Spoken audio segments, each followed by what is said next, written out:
See the game of fringe minorities dominating politics. This is the selective outrage edition. Is free speech under attack when tax dollars are pulled from Columbia University for allowing pro-Hamas protesters to harass and even assault Jewish students?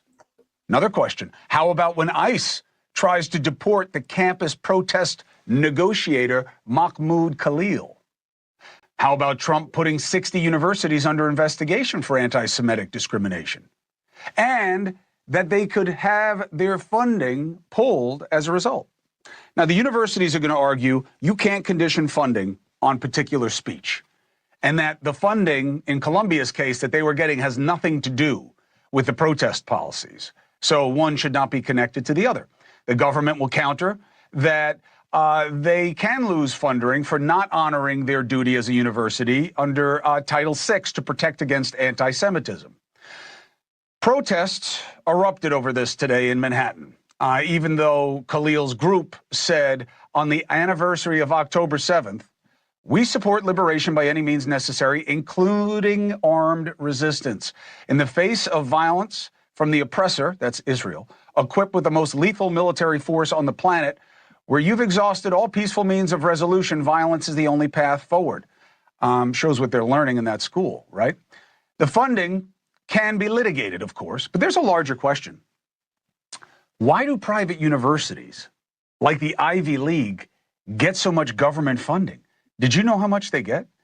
Columbia got $1.3 billion from us last year. One in every $5 that Columbia spent came from you.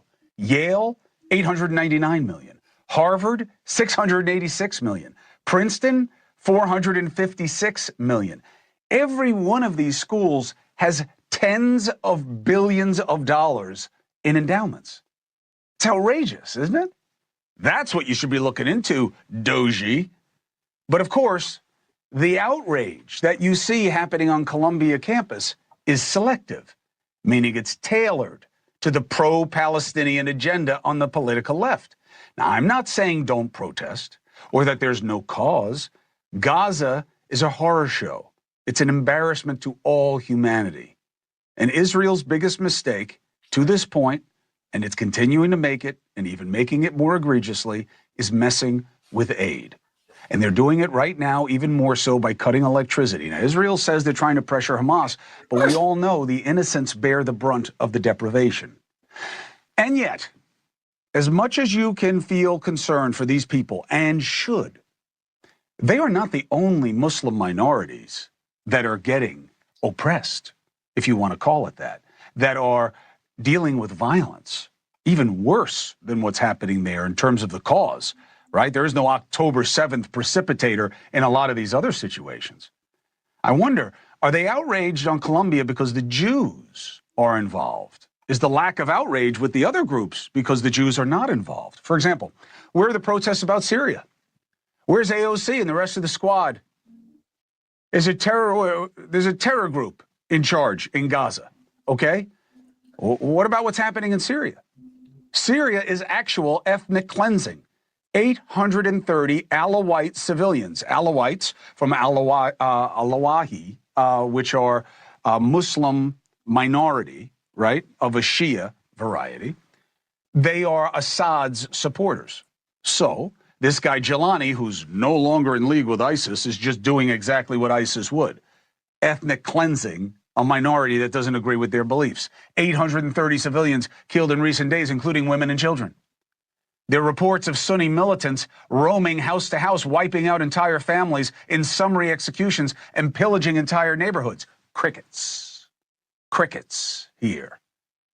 1 million plus Uyghurs, the Muslim minorities in China, detained in re-education camps, then put into forced labor camps. Over 1 million. Forced sterilization. Children systematically separated from their families. And as one Chinese official said, the actions are to, quote, break their lineage, break their roots. Crickets. Why? Chinese are not as offensive and oppressive as the Jews. What about the Christians in the Congo? Islamist terrorists killing Congolese Christians in the eastern part of the country to create a Muslim caliphate. Thousands have been killed, thousands displaced. This past month, they rounded up 70, beheaded them in a church. In just the last 2 weeks, 895 rape cases. 895 rape cases reported to the UN. Crickets. Why? Selective outrage. Now, their best counter is, no. We care about Gaza particularly because the United States is financing the fiasco there. But that's weak sauce, okay? You either care or you don't. I would argue the lack of consistency points to political convenience. And before you applaud me for exposing the left, the right plays the same game. These two parties, as bad as they were to begin with, this binary battle to the bottom, they are now each co-opted by their fringe that are magnified minorities on social media. That's why so many of you don't even connect with these parties anymore. Two examples on the right, Ukraine and tariffs. When I was out of TV, I watched the left and right united by the blue and gold. Ribbons on trees all over the country, everybody wearing them. They're just like us, fighting an oppressor in Russia, just like we fought England. And then Trump comes back, reminds the ranks that he hates Zelensky for the perfect call that got him impeached. And suddenly, the right starts talking about Ukraine like it was Russia. Selective outrage based on political convenience. In their case, fealty to Trump. And on tariffs, the GOP for decades has opposed tariffs. Why? They're the party of free trade. Now, Trump says jump and they say how high? 68% of Republicans support tariffs on Mexico, 57% support tariffs on Canada, 61% support tariffs on the EU, 78% support tariffs on China. Listen, you want better trade deals? I'm with you. You want more stuff made here? I'm with you. But are you going to support those higher prices that come with the tariffs? Because the majority of goods that you purchase come from those same countries, and they are going to cost more. So you down with that too?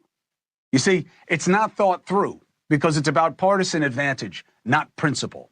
And we know this because if it were about anything more than what works in the moment, what matters would not change as often as it does. Better to stick to the facts and demanding better